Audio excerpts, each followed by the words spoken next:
Hare Krishna ja kaikkea hyvää teille, jotka katsotte tätä tälle alkaneelle uudelle vuodelle, joka on 539 Gaurabha-ajanlaskua.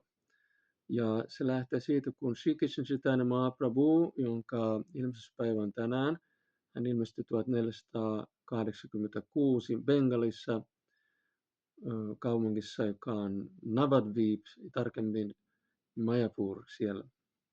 Ja hän ilmestyy täysikuun aikaan, kun kuu nousi. Nyt täällä on Suomessakin jo kuu noussut, joten voidaan rauhassa juhlia tätä uutta vuotta. Ja Intiassahan on itse asiassa montakin erilaista ajanlaskua. Niillä on tämä yleisin meilläkin käytössä oleva Kristuksen ilmestymisen pohjalta oleva vuosi 2025.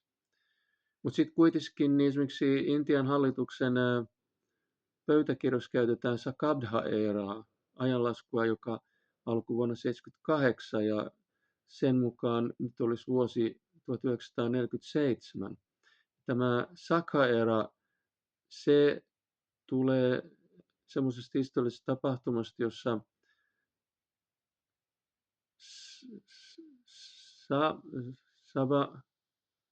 Saba-kansalla oli hallitsija juuri silloin ajanlaskun alkamisen aikoihin Intiassa. Ja sitten Länsi-Intiassa puolestaan oli dynastia, jota hallitsi Gautama Putra Satapatti-niminen hallitsija. Ja näillä kahdella syntyi sitten erimielisyyksiä ja siitä seuranneen yhteenodon päätteeksi sitten tämä sama kansan hallitsija sitten syöstiin vallasta ja sen johdosta sitten aloitettiin tämmöinen ajanlasku. Ja tämä Gaurabha ajanlasku tulee sitten Shri Chaitanya Mahaprabhun ilmestymisestä. Ja Shri Chaitanya Mahaprabhu on siis Krishnan avatar ja hänestä tiedetään tässä meidän perinteessä, että hän on siis Krishna itse, joka ilmestyi sitten tähän maailmaan monestakin syystä. Hänellä oli 4 syytä, joista yksi oli ulkoinen ja sitten oli hänen 3 intiimiä sisäistä syytä, miksi hän halusi tulla tähän maailmaan. Ja tämä ulkoinen syy on helpompi ymmärtää, se on Krishnan toive suoda tämän meidän aikakauden ihmisille tämän itseovellusmenetelmän, joka on pyhän nimen mietiskely Hare Krishna mantra, jota Sri Chaitanya Mahaprabhu esitteli suurelle väkijoukolle ja näytti itse mallia, miten sitä mietiskellään yhdessä muiden kanssa kirtanalla ja sitten myöskin omalla henkilökohtaisella mietiskelyllä, helminauhoilla. Japa-mietiskely oli tämä, mitä hän halusi tarjota sitten tarkemmin menetelmäksi. Ja nämä sisäiset syyt on sitten teologiassa meillä kuvattu sillä tavalla, että Krishna halusi omaksua Sri Chaitanya Mahaprabhun hahmon siksi, että häntä ihmetytti kovasti, että millainen on se rakkaus, jota Srimati Radharani kokee, kun hän rakastaa Krishnaa, koska Radharanin rakkaus on hyvin puhdasta ja syvää, niin hän halusi kokea, että mikä tämä rakkaus on. Ja toinen syy oli se, että Krishna on rakkauden kohde ja Radharani on taas se, joka rakastaa. Hän on Ashraya, Krishna on Vishaya. Ja Krishna halusi tietää, että miten Radharanin näkökulmasta, että onko Radharanin kokema onni, kun hän rakastaa, suurempi kuin Krishnan onni olla rakastettuna. Joten hänen piti sitten omaksua niin kuin Radharanin näkökulma. Ja kolmas syy Chaitanyan nimestymisessä se liittyy tähän toiseen, mutta siinä on hienojakoinen ero, että Krishna halusi myös kokea, että kun Radharani sitten rakastaa Krishnaa, niin mikä on se autuus, jota tämä rakastaminen on? Hän halusi kokea sen autuuden. Ja siksi hänen piti omaksua ne tunteet, joita Radharanilla on silloin, kun hän rakastaa Krishnaa. Niin nämä on tämmöisiä esoteerisia asioita, mitkä voi teoriassa sitten lukea, mutta muutahan on Krishnan niin kuin sisäistä maailmaa. Että Krishna itsekin ihmetytti tämä bhaktin ihmeellisyys. Ja hän sitten ilmestyy, ja siinä oli myöskin tämmöinen ulkoinen tekijä, koska yleensä Krishnaa pyydetään ilmestymään. Joskus on kuvattu, miten puolijumalat, ne menee sinne Maitavaltamerelle pyytämään Vishnua laskeutumaan avatarana. Ja itse asiassa Mahavishnu, hän laskeutui maailmaa ennen Sri Chaitanya Mahaprabhuta, jotta siellä olisi joku, joka sitten pyytäisi Krishnaa tulemaan ja toteuttamaan tämän tehtävän. Ja Advaita Acharya oli Mahavishnu, ja ulkoisesti se tapahtui niin, että hän vaan kyllästyi siihen, että ihmiset on niin alas vajonneita. No hänen näkökulmasta se tarkoitti sitä, että ne nukkui niin pitkään, että ne nousi vasta 6 aamulla.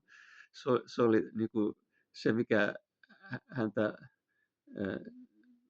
vähän sai turhautumaan. Niin hän sitten istahti Gangesjoen rannalle ja uhrasi tulsilehtiä sitten omalle Shalaglam Shilalle ja pyysi Krishna, että ilmesty. Ja hän halusi tuolla niin kuin vakuuttaa, että hän täyttä kurkkua huusi, että tule nyt. No tämä sitten sai Krishna heltymään, että hän laskeutui Chaitanya Mahaprabhuna. Ja se oli siis vuosi 1486, hän ilmestyi Majapuris, kun täysikuu nousi. Mutta sama aika oli myöskin niin kuin kuun pimennys yöllä. Ja tämä oli niin kuin huono enteinen tässä intialaisessa kansanperinteessä. Tämä ei ole niin kuin hyvä asia, joten he päätti mennä kylpemään Gangesiin, koska jos ei se ole Gangesissa, niin se on vähän niin kuin suojeleva voima. Ja ne kaikki kylpi ja ne lausu pyhää nimeä, koska oli pimennys.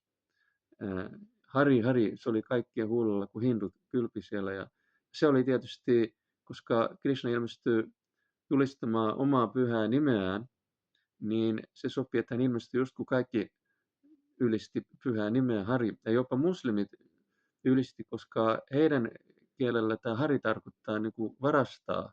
Niin heistä oli hassua, että hindut yhtäkkiä niin kuin rupesi puhua varastamisesta, niin ne alkoi niin kuin matkia heitä ja vähän ilveellä. Hari, että jopa muslimit toisti pyhää nimeä. Ja sitten Chaitanya Mahaprabhu sitten ilmestyi Jagannath Misran ja äiti Sachidevan lapsena niinpuun alla. Tämä oli, joten siksi vanhemmat kutsuivat häntä Nimaiksi. Ja kun hänestä tuli myöhemmin oppinut, niin häntä sanottiin Nimai Panditaksi. Ja itse asiassa hän oli myös niin kuin, tämä läheisempi nimi, jonka vanhemmat antoi, Vishvambar. Että se oli hänen niin kuin oikea nimi, vaikka häntä sanottiin Nimaiksi. Ja hänen on viitattu sitten myöhemmin, kun hän otti sanyasan, niin hän sai tämän sanjas. Itse asiassa se ei ollut sanjas nimi, tämä Sri Chaitanya, se on Mayavadi-kunnassa brahmacharin nimi, joka palvelee sitten omaa gurua. Että hän säilytti nöyryyden takia tämän brahmacharin nimen Chaitanya. Mutta silloin kun hän oli vielä nuori ja vietti lapsuutta ja teini-ikää, niin häntä kutsuttiin joko Vishvambaraksi tai sitten Nimaiksi siellä Mayapurissa. Ja hän oli jo aika varhain niin oppinut, että hän perusti oman koulun jo 11-vuotiaana ja hän oli jo oppilaat, hän opetti kielioppia siten, että hän oli semmoinen tietty systeemi, että kun kielioppia oppi, niin samalla oppi vähän Krishnan ominaisuuksia ja pyhiä nimiä. Ja vähitellen hän oli niin oppinut, että kukaan ei pärjännyt hänelle missään niin kuin väittelyssä, jos hän rupesi niin kuin väittelemään omien baktojen kanssa, koska hänellä oli näitä baktoja, jotka siis palvelivat Krishnaa, ja hän oli Krishna, mutta ne ei tiennyt, että se oli Krishna, koska hän kätki itsensä. Ne ajattelivat vain, että tämä on hyvin oppinut, että kyllä on harmi, että tämä Nimai Pandit ei ole Krishnan palvelija. Jos hän tulisi Krishnan palvelujaksi, niin kyllä leviäisi Bhaktin kultti ympäriinsä. Ja hän oli tapella vähän niin kuin kiusatella omia bakteja, että hän meni väittelemään niiden kanssa. Ja heitä kismitti suuresti, että ne ei koskaan pärjännyt hänelle, että mitä tahansa väittely koskee, hän aina niin kuin kumosi ne täysin omilla vastaväittämillä. Ja sitten kun heidät oli päihitetty, niin hän itse kumosi oman väitteensä, mikä hämmäsi vielä enemmän sitten näitä hänen kavereita. Ja siellä oli Navadip oli oppimisen keskus, siellä oli paljon tämmöisiä oppineita baktoja, jotka tiesi pyhistä teksteistä ja tutki niitä. Ja hyvin usein, ja jotkut niistä sitten suosi tämmöistä käsitystä, että Jumala on persoonalta, jolloin hän sitten kiusasi niitä vielä enemmän, koska hän tuli nimenomaan ilmeisesti maailmaan tuomaan tämän käsityksen, että korkein totuus on persoona. Muun muassa yksi hänen baktoista oli Murari Gupta, joka aiemmin tunnettiin Ramachandran seikkailusta Hanumaan apinana. Ja hän oli Navadvipas lääkärinä, tämä Murari Gupta. Niin hän saattoi sitten jossain vaiheessa, kun hän väitteli tämän Nimai Panditan kanssa, Mahaprabhun kanssa, että absoluuttinen totuus on persoonaton. Ja ne yritti siinä argumentoida, ja sitten Murari Gupta oli vaivautunut, että hän oli itse asiassa hän oli jo vasta 5-vuotias tämä Nimai Pandit tässä kyseisessä tapauksessa, ja Intiassa yhä on tapana, niin kuin silloin oli, että 5-vuotiaaksi asti tarvitsisi pukeutua, että sen ikäiset lapset ne saattoi juoksenella ilman vaatteita, joten Murari Gupta vähän nolotti, että tämä ilman vaatteita oleva poika laukoo tämmöisiä hyvin päteviä argumentteja vastaan ja sanoi, että mulla on nyt kiire, että mun täytyy mennä kotiin tekemään ateriaa. Ja Nimai Pandit sanoi, no miksi se kutsuu mua, eikö se ole niin kuin Vaishnava tapa, että kutsuu aina vieraita syömään. Ja sitten päästäkseen eroa tästä pojasta, niin Murari Gupta sanoi, joo, kyllä se sopii. Ja sitten hän häipyi ja lähti tekemään sitä ateriaa. Ja hän niin tavallaan unohti, että hän oli kutsunut Nimai Panditan syömään. Joten Nimai Pandit tietysti ei unohtanut, että hän saapui paikalle silloin semmoinen poikaporukan kanssa, ne temmelsi siellä ja välillä kiusotteli sitten ihmiset. Ja ne saapui sinne leikkimään Murari Guptan talon edustalle. Ja sitten Murari Gupta oli sisätiloissa siellä ja saadakseen hänet ulos, niin Nimai sitten kutsui nimeltä tätä Muraria, mutta hän kutsui nimeä niin kuin aikuisen möreällä äänellä, että Murari. Ja sitten Murari Gupta sisäili, että kuka ihme siellä huutaa sen nimen, että se avasi ovea ja katteli. Mutta se näki vaan niin kuin jonkun poikajoukon ihan lapsia siinä leikkimässä ja ihmetteli, että mikä tämä. Mä olin kuulleena niin jotain todella niin kuin joku möreä ukko olisi kutsunut. Se palasi takaisin sisään ja sitten se Nimai Pandit taas suuntaan, hei, Murari. Sitten Murari Gupta tulee ulos ja Nimai Pandit sanoi, että kai sä kutsut mut sisään, kun kerran on sovittu, että mä tuun aterialle. Ja hän oli hämmentynyt, tämä Murari Gupta, että joo, hyvä on, no tule nyt sitten, niin tehdään sulle lautanen. Ja ne niin söi banaanilehdillä siellä, niin Murari Gupta, hän oli jo istutunut lattialle, niin kuin yleensä Intiassa pannaan matto alle ja syödään, niin kuin, ei pöydästä vaan lattialle. Niin hän oli jo niin kuin oma annos pantu siihen, ja hän istahti sitten sen eteen, ja Nimai Pandit sitten käveli sisään siihen Murari Guptan eteen, ja siinä missä hän oli tämä banaanilehti ja syötävää siinä päällä, niin hän sitten niin kuin virtsasi siihen aterialle. Ja tämä oli niin kuin kauhistus Murari Gupta, että mitä sä teet, että kehtaatkin, niin kuin, että mä oon sentään niin kuin brahminikastissa, sun isä on hyvin kuuluisa ja arvostettu brahmin, ja sitten hänen poikansa tekee tämmöistä, että miten sä niin kuin tämän selität. Ja sitten Nimai Pandit se siinä rauhassa sitten vastaa, että missä tahansa, kuka tahansa väittää, että absoluuttinen totuus on persoonaton, minä tulen ja virtsaan hänen lautasella. Joten, ja tämä oli niin kuin tämmöinen epäsuora sitten vastaus, että lopulta totuus on henkilö. Ja sitten jossain vaiheessa sitten Nimai Pandit, hän oli jo teinen, semmoinen 16-vuotias, kun hän sitten käväisi tuolla, mikä se on se paikka, missä ne tekee näitä esi-isilleen, jos joku kuolee perheessä niin kuin isä, niin käydään tekemässä tämmöinen uhrimeno. Olisiko se ollut Gaajassa tai jossain. Niin siellä sitten hän tapasi henkisen mestarinsa, jonka hän oli omaksunut opettajakseen. Ja tämä oli sitten opastanut Pyhän Nimen yleistämisessä, että kun Nimai Pandit palasi tältä reissut, niin siinä vaiheessa hän alkoi sitten esittelemään tätä kirtanaa ja Pyhää Nimeä, Hare Krishna mantraa. Ja pikkuhiljaa hän niin kuin paljasti vuorotellen baktoille, että hän onkin Krishna, ja hän paljasti aina siinä muodossa, millainen suhde sitten kullakin oli Krishnaan, niin kuin tämä aiemmin mainittu Murari Gupta, kun oli Hanumaan, niin hän sitten näyttäytyi Murari Guptalle Ramachandrana. Ja heillä oli näitä kirtanoita, ja tätä sitten jatkuu aina siihen asti, kun tämä Nimai Pandit tuli 24-vuotiaaksi. Eli siinä kuului vuosia, ja hän otti sitten tämän sanjasan, jotta häntä arvostettaisiin enemmän, koska jotkut vaan naureskeli, että toi vaan chanttaa Pyhää Nimeä, ja jotta häntä kuunneltaisiin hänen opetuksia paremmin, niin hän halusi niin sen takia ottaa sanjasin, näin on selitetty, koska sitten ei voi naureskella, on pakko kuunnella, mitä hän puhuu.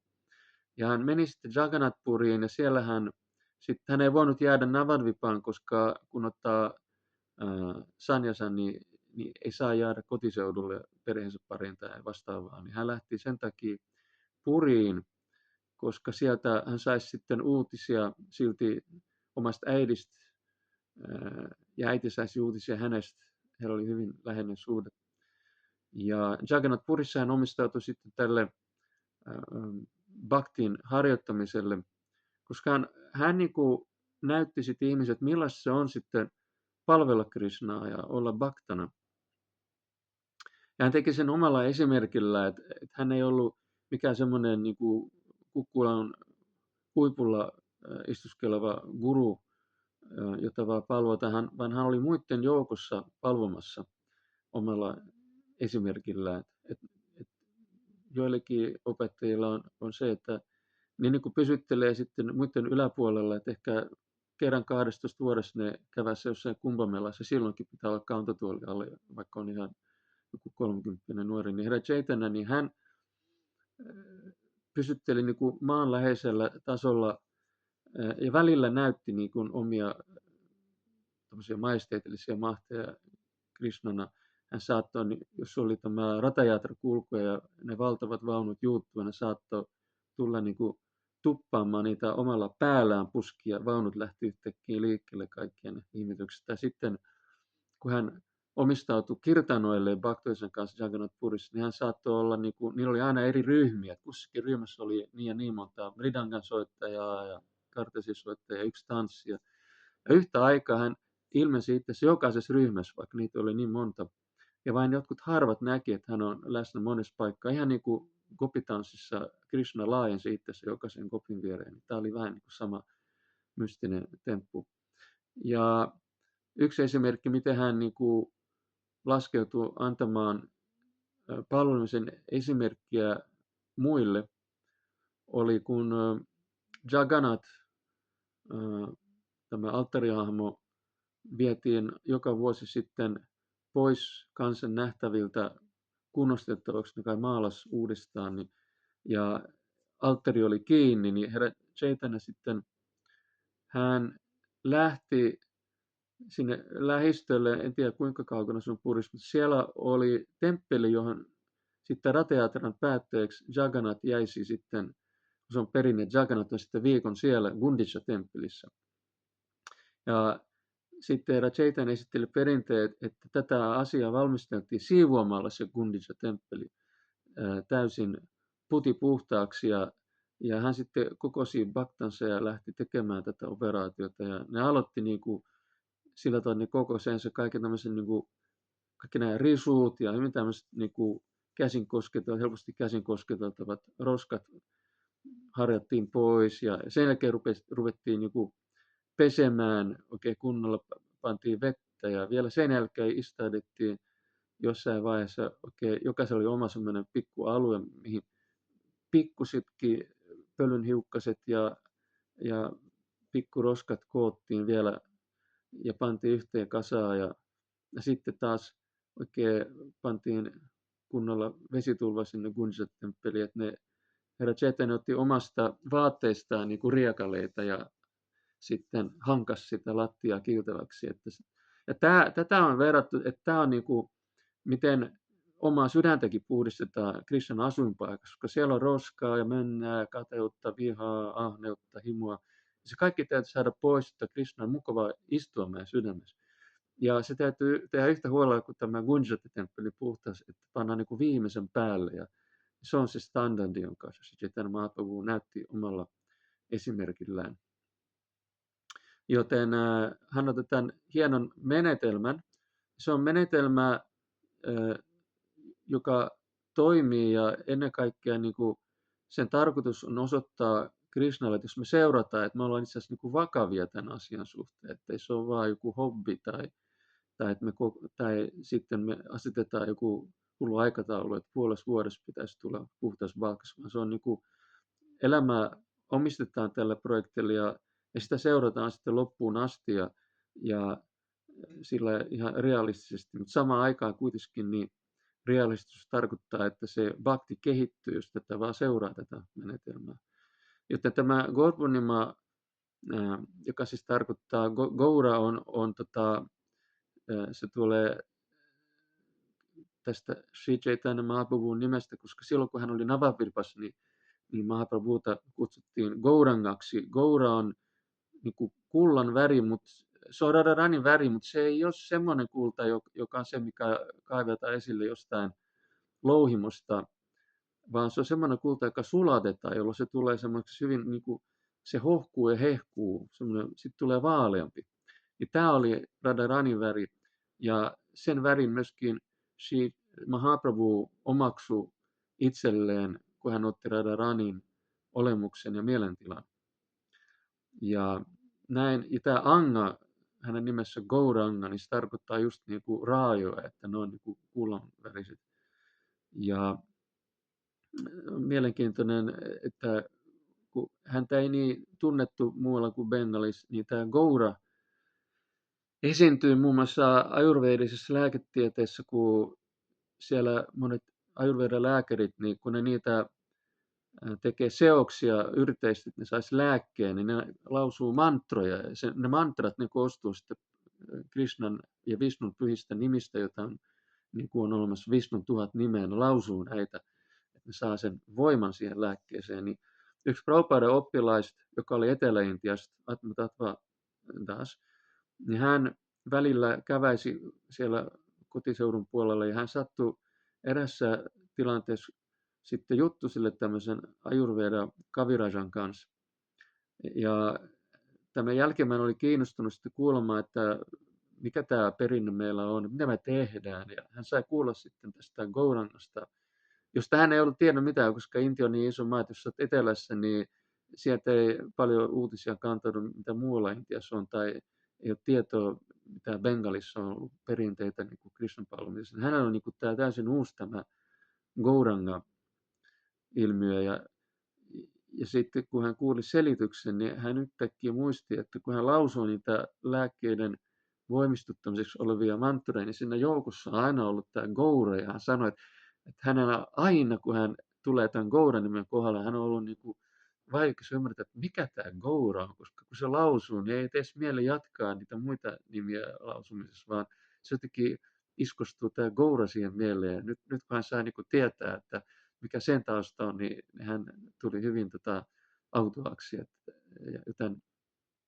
Joten Gaura Purnima On täysi kuu ja Krishna on ilmestynyt ja antanut meille tämmöisen loistavan tilaisuuden kehittää Krishnan rakkautta. Ja tämä päivä on se, missä voi sopivasti pyytää sitten Shri Krishna Chaitanya Mahaprabhun erityisarmoa osaksemme, että me pysytään innokkaana tässä kristintietoisuuden kehittämisessä ja yritetään tulla päteviksi palvelijoiksi ja puhtaiksi baktoiksi. Joten nyt on sopiva päivä tehdä tätä, joten näissä merkeissä sitten toivotan kaikille teille kuulijoille rekaalisen verran puhdasta bhaktia. Toivon, että se tulee meille kaikille ja säkillinen kaikkea muuta onnea elämään. Ja kiitän tästä kärsivällisestä kuuntelutuokiosta. Hare Krishna.